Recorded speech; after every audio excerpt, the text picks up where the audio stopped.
देश ने एक शानदार पत्रकार, बहुजन समाज ने सामाजिक न्याय का लड़ाका, और सोचिए दुनिया ने एक इंटरनेशनल जर्नलिस्ट को खो दिया है। आप अगर टीवी अखबार देखेंगे तो आपको पता नहीं चलेगा, लेकिन अगर आप सोशल मीडिया पर हैं और अगर आप सबाल्टर्न जर्नलिज्म, पॉलिटिक्स को समझते हैं, सामाजिक न्याय को समझते हैं, अम्बेडकरवाद को समझते हैं, फूले पेरियार अम्बेडकर पर आपकी नज़र है, तो आपको पता चलेगा कि भारत ने एक सबसे वर्सटाइल, सबसे ज़्यादा नॉलेजेबल, जो cricket, international relationship, international politics और भारत के सोशल जस्टिस पर सबसे ज़्यादा लिखने वाले द सोशलिस्ट के संपादक फ्रैंक हुजूर अब इस दुनिया में नहीं रहे। दिल्ली में उनका 5 तारीख को दिल का दौरा पड़ने से दुखद निधन हो गया है। फ्रैंक अभी काफ़ी यंग थे और फ्रैंक के बारे में अगर बताएं तो हाल के दिनों में उन्होंने कांग्रेस ज्वाइन किया था और वो राहुल गांधी की कोर टीम में काम कर रहे थे। जो जानकारी मिल रही है, फ्रैंक लखनऊ से आए थे और 4 तारीख को राहुल गांधी से उनकी मुलाकात हुई थी। 5 को उनका निधन हो गया है और वो अभी दिल्ली के अस्पताल में हैं। उनके परिवारजन, उनके पिता लौट रहे हैं। वो बिहार के बक्सर ज़िले के रहने वाले थे, ओबीसी कम्युनिटी से थे। फ्रैंक का सफ़र भी वो दिल्ली सेंट जेवियर्स के स्टूडेंट थे, दिल्ली यूनिवर्सिटी से पढ़ाई की और उन्होंने एक किताब लिखी थी कि हिटलर लव्स मैडोना, जिसके बाद काफ़ी प्रतिक्रिया हुई थी। उसके बाद फ्रैंक जो हैं वो लंदन शिफ्ट हो गए थे और लगातार इंटरनेशनल मैगजीन्स के लिए वो काम कर रहे थे, इंटरनेशनल अखबार के लिए काम कर रहे थे। इसी दौरान जेमिमा गोल्ड स्मिथ, जो उस समय इमरान खान की पत्नी थी, उनसे संपर्क में आए और उसके बाद उनके इंटरनेशनल करियर को उड़ान मिली। फ्रैंक ने इमरान खान, जो पाकिस्तान के वर्ल्ड कप विनर कप्तान रहे हैं, वर्ल्ड कप जिताया, जो पाकिस्तान के प्रधानमंत्री भी बने, अब जेल में हैं, उनकी अनटोल्ड स्टोरी करके उनकी बायोग्राफी लिखी और उसके बाद दुनिया भर के उन्होंने किताबें लिखी हैं। दुनिया भर में घूमे वो, अमेरिका से लेकर लंदन, और भारत में अखिलेश यादव जब सत्ता में थे तो उनको भारत आने के लिए रिक्वेस्ट किया गया। उसके बाद आए और यहाँ से वो सोशलिस्ट नाम की मैगजीन निकालते थे। फ्रैंक हुजूर के समय ही बीएसपी और समाजवादी पार्टी का गठबंधन हुआ था, वो जिसके बड़े पैरोकार थे, आपको याद होगा 2019 के लोकसभा चुनाव में। उसके बाद सत्ता ने भी उनके साथ बहुत कूर मजाक किया। बाद में जब सरकार बदली तो उनका घर खाली करवा दिया गया, उनके सामान फेंक दिए गए।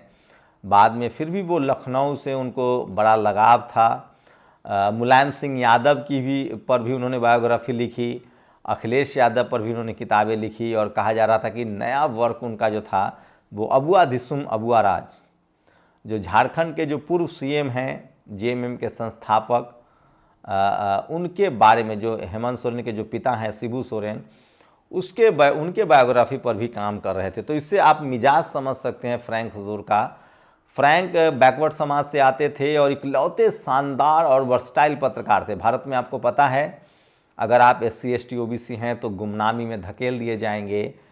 आप सोचिए, जब बाबा साहब के साथ भेदभाव हो सकता है, फूले पेरियार अम्बेडकर के साथ भेदभाव हो सकता है, तो उसी धारा पर चलने वाले फ्रैंक हुजूर के साथ क्या नहीं हुआ होगा। उसके बाद भी फ्रैंक ने हार नहीं मानी और वो लगातार सामाजिक न्याय पर काम कर रहे थे। Reservation, social justice, equality, fraternity, constitutional amendments को लेकर संविधान को पूरी तरह से लागू किया जाए, ये उनका प्रमुख मुद्दा था और वो उनके मैगजीन में भी दिखता था। तो सोचिए, जिस देश में 99.99% पत्रकार एक ही कम्युनिटी से हैं, जहां कास्ट को लेकर इतनी वायसनेस है, वहां पर फ्रैंक जो थे वो एक वर्सटाइल पत्रकार थे और इसका असर सोशल मीडिया पर दिख रहा है। प्रोफेसर रतन लाल हो, चाहे लक्ष्मण यादव हों, चाहे कुलभूषण यादव हों, तमाम लोग, जो सूरजमंडल हों, तमाम लोगों ने सोशल मीडिया आज फ्रैंक हुजूर को रीप कर रहा है, उनको नमन कर रहा है, याद कर रहा है। नवीन तो तमाम जो मार्जिनलाइज सेक्शन के लोग हैं, उर्मिलेश ने लंबा लेख लिखा है, केदार मंडल ने तो बाकायदा एक गुस्सा व्यक्त किया है कि जो जो काबिलियत थी फ्रैंक हुजूर की, जो जो उनको समाज ने वो नहीं दिया, समाज ने उनका केयर नहीं किया, और ख़ासकर राजनीतिक दलों ने उनको हाशिए पर छोड़ दिया। उन्होंने लिखा है कि किस तरह से शोषित वंचित समाज के जो इंटेलेक्चुअल्स होते हैं, जो कॉलेज यूनिवर्सिटी में हो या मीडिया में हो, उनको लड़ना पड़ता है सिस्टम से और उसको अकेले छोड़ दिया जाता है। तो क्या फ्रैंक हुजूर अकेला हो गए थे? लेकिन सोचिए कि काफ़ी कम उम्र के थे, और जिस तरह से ये तस्वीरें सब गवाह है, और पूरा सोशल मीडिया उनको नमन कर रहा है। मनीषा बांगर ने बोस्टन से ट्वीट किया है कि वो मेरे करीबी मित्र थे, और तमाम लोग, उन्होंने कहा है, तमाम लोग लिख रहे हैं कि फ्रैंक हुजूर का जाना एक पत्रकार का जाना ही नहीं है, और एक इस देश के वीकर सेक्शन ने, खासकर मार्जिनलाइज्ड कम्युनिटी के लोगों ने एक शानदार, वर्सटाइल और उनके मुद्दों पर किसी भी कीमत पर काम करने वाला पत्रकार खो दिया है। फ्रैंक जिस कैटेगरी के पत्रकार थे, वो चाहते तो देश के ही नहीं, दुनिया के किसी भी बड़े न्यूज़पेपर्स या न्यूज़ चैनल्स या किसी मीडिया ऑर्गेनाइजेशन के साथ करोड़ों की सैलरी पर काम कर सकते थे। लेकिन उन्होंने एक तकलीफ दे रास्ता चुना था। वो भारत में आए, वापस आते हैं, और weaker section, social justice, equality, fraternity, socialism के मुद्दे पर मैगजीन्स निकालते हैं, उसकी धारा को मजबूत करते हैं। और ये एक लंबी लड़ाई है, संघर्ष है, जिसमें आप अपने घर परिवार से भी अलग थलग पड़ जाते हैं। इकोनॉमिकली, सोशली, पॉलिटिकली आप बहुत लाचार और बेबस हो जाते हैं। लेकिन धीरे धीरे ही सही एक समय आएगा जब ऐसे लोगों को लोग नमन करेंगे, याद करेंगे। तो फूले पेरियार, अंबेडकर और समाजवाद, सोशलिज्म, चाहे वो जगदेव बाबू हों, चाहे रामस्वरूप वर्मा हों, चाहे सुनीलाल पटेल हों, चाहे मान्यवर कांसी राम साहब हों, इन तमाम लोगों के आइडियोलॉजी को वो आगे बढ़ा रहे थे, और तमाम जगह पर सोशल जस्टिस, सामाजिक न्याय, रिप्रेजेंटेशन, रिजर्वेशन की बात को आगे बढ़ा रहे थे। और इस वजह से पूरा सोशल मीडिया आज फ्रैंक हुजूर को नमन कर रहा है। और सोचिए, अगर सोशल मीडिया न होता तो फ्रैंक हुजूर के बारे में हमें पता भी न चलता। आज भी टीवी अखबार के लिए वो एक गुमनाम शख्स हैं, लेकिन मैं दावे के साथ कह रहा हूँ कि भारत के सबसे ज़्यादा वर्सटाइल, भारत के सबसे ज़्यादा मेधावी, अगर भारत में कोई सबसे बड़ा और शानदार पत्रकार था तो वो फ्रैंक हुजूर थे, जिन्होंने ग्लोबली काम किया था। सेंट जेवियर्स के एलुमनी थे, वहाँ से पढ़ाई लिखाई की शुरुआत हुई। दिल्ली यूनिवर्सिटी में भी उन्होंने पढ़ाई लिखाई की, दर्जनों किताबें लिखी, और तमाम दुनिया भर के मैगजीन्स में उनके लेख छपे। तो इतना वर्सटाइल और इतना काबिल पत्रकार को भी भारत के टीवी अखबार में जगह नहीं थी, क्योंकि वो वीकर सेक्शन में पैदा भी हुए थे। और सबसे बड़ी बात कि उन्होंने कभी कंप्रोमाइज़ नहीं किए, कभी समझौता नहीं किया, सुविधावादी नहीं हुए।